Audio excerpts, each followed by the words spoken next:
Hi everyone, it's Lynnea for LDRS Creative, and today's card is really simple and easy to mail.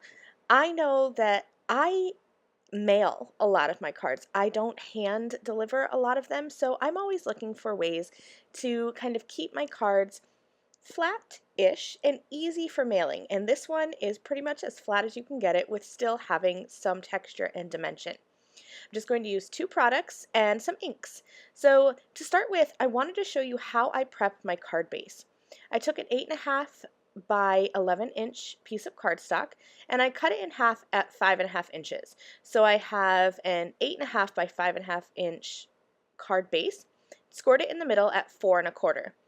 Now I have a score line running right down the center, and I know it's hard to see on camera because my cardstock is white and my board is white and my lights are bright, but I am going to line up that score line with the center of the chained edge die.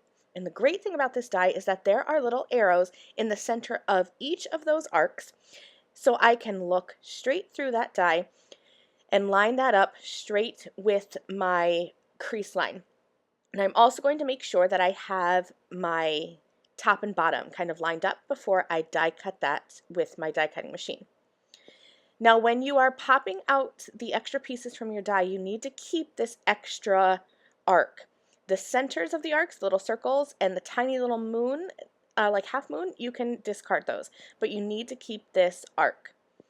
Then I'm going to just fold each of those arcs over and reinforce those score lines, and then I'm going to tuck them behind the circle. So you just fold, and tuck, and then you have your card base.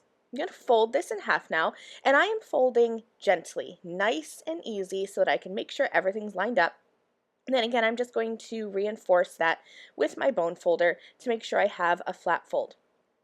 Now it's time to adhere this last piece, and there is a score line in the middle, so I'm going to fold that. And then I'm just going to line this up.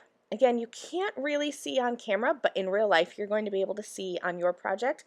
There are two little kind of hash marks or score marks that are indented into my card, and the die does that for you so that you know exactly where to put the flat end, the top of that arc. Then I'm just going to line up that center fold, give that a little bit of liquid adhesive, and press that in place. Then I'll fold that over, make sure everything is aligned, and then I am good to go.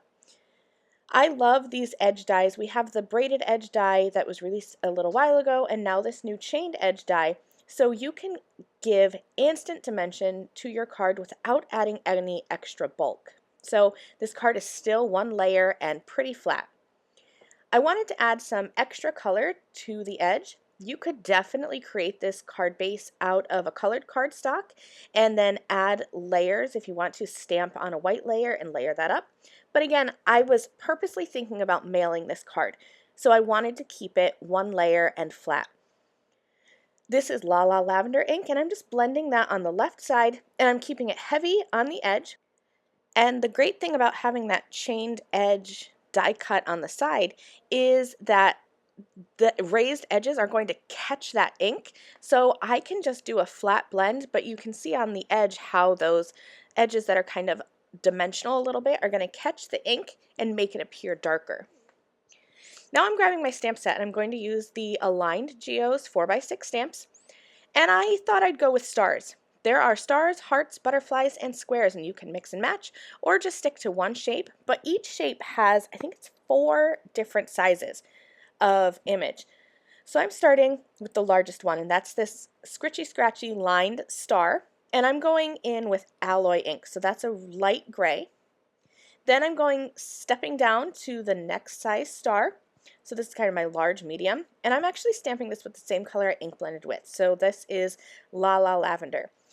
Because I'm stamping it over the ink blending, you're going to get, it's that same color, but stamping is always a little bit darker than ink blending. Now I have the small medium color, or stamp rather, and I'm coming in with another purple pink. I'm going to use some Grape Ape here and just kind of fill in. I like to, when I'm creating a background, I like to start big and then stair step my way down. That ensures that I have room for everything. If you start with your smallest stamps, you might take up too much space and find that you don't have room for your big ones. unless you want to overlap. And if you want to overlap your images, then you can kind of go however you want. But I wanted there to be a little bit of white space here and there. This Align Geo stamp set also has lots of tiny little typescript stamps. So I grabbed the one that says Miss You, and I'm using Raven Hybrid ink, and I'm going to fill that in between the stars. Then I'm going to come in with the tiniest little star. And this one is great for adding embellishments and just kind of little stars wherever you want them on a background. And I'm using Mrs. Periwinkle ink here, so another shade of purple.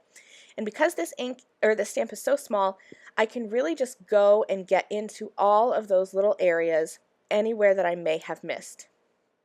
Then I will finish up using there's their little grouping of 5 black dots. There's 2 different groupings of dots. One has a lot, one just has these 5, and that's what I went with. So here's my finished card. I did stamp just a few little stars on the inside to make that cohesive, but this is completely flat, one layer, easy peasy for mailing, and you can color customize these and make a whole bunch if you wanted to. Thank you so much for watching. I really hope you enjoyed this video. I will see you again soon. Bye!